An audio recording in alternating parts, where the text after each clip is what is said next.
What's up everyone? I hope I'm in focus. I don't think I am. Yes. So today I have another planning video for you guys. I think I should just make a series on my planning videos. Let me know if you have any suggestions of series name ideas. Anyways, in today's video I will be talking about how to use your planner effectively. That is the keyword here, for which I feel there's some important elements that you should have in your planner, in my opinion. Also, I'm not specifically talking about any one brand of planner. You could even have a bullet journal, a notebook, or any other journal for that matter that you use as your planner. I personally use the Ink Bucket planner. I did a very detailed video about it. If you haven't watched it, please do watch it here. But yeah, this is not a video specific to that particular planner. I really want to do a part 2 of this video where I'm talking more in detail about the Ink Bucket planner and my experience with this since we are half year through it. Let me know in the comments if you'd like to see that. Enough talking, let's straight away get into this video. What a wonderful world.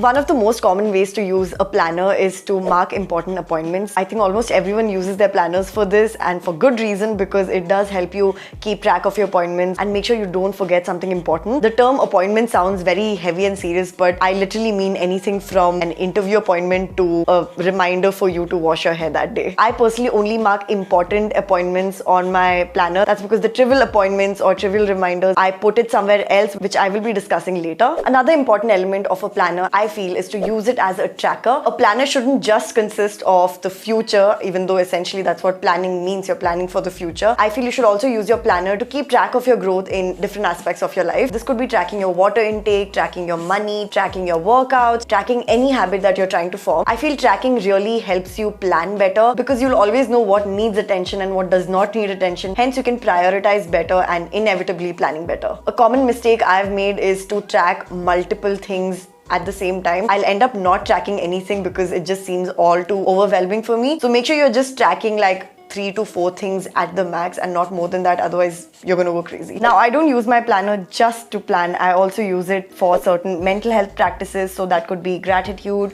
reflections, or affirmations. I know most people prefer to keep a separate journal or notebook for like mental health stuff and keep their planning things completely away from that. Trust me, even I used to be like that, but I realized that keeping all of it in one book, notebook, or planner just made me more consistent with that habit, made me open that one book and make sure that I do go through my mental health practices as well. And this need not be something that overwhelms you, because I remember me thinking that I have to do this every single day, and instead of making my mental health better, it did the opposite. So that's definitely not what we're going for through these mental health practices. So what I do is do it weekly. My planner has that section. You can form that section for you. You can even have another notebook. Like I said, it's personal choice. I do weekly gratitude and affirmations and also weekly reflections. I think gratitude is pretty self-explanatory. By reflections, I mean questions that will prompt you to think about your day or your week or your month and just help you reflect and understand yourself better and why you did a certain thing and why a certain thing worked and why a certain thing did not work. So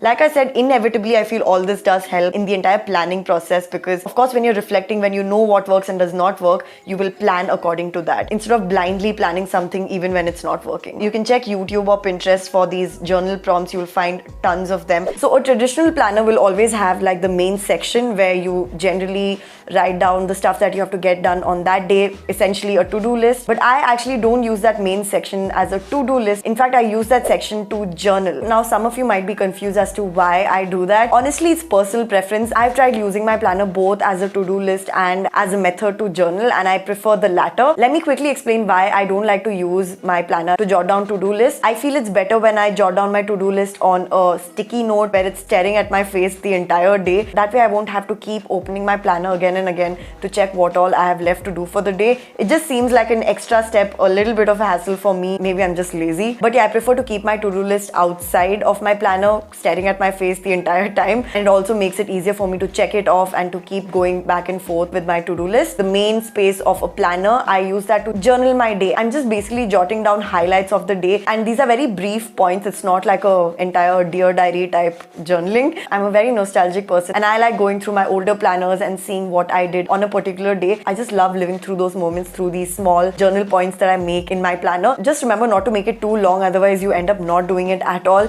So I keep it super brief. So those are few of the elements that I feel are important in a planner and I personally use in my planner. Just see what works for you and what does not. Of course, all this has come through experimentation and a lot of trial and errors. I feel your planning process should be very simple and not complicated the way mine used to be. It takes me 10 minutes maybe and not more than that. I genuinely believe planning is for everyone, even though I know not many agree with that. If you feel planning is not for you, I just feel you're planning it wrong. So if you feel like you get overwhelmed or just not at peace with yourself when you're planning, know that there might be something that you're doing wrong because it is supposed to feel good and make you feel good. Maybe this video can help you, inspire you, motivate you, and just slightly nudge you into planning better for yourself. Whew. Okay, I spoke a lot in this video. If you're interested in watching the second part of this video where I'll be going more in depth with my specific planner and how exactly I use every section of my planner, please do give this video a big thumbs up. Also, if you have any questions, any video suggestions, or even any ideas for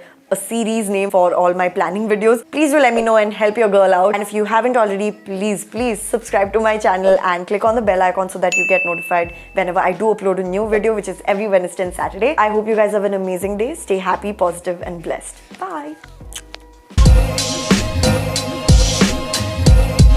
What a wonderful world.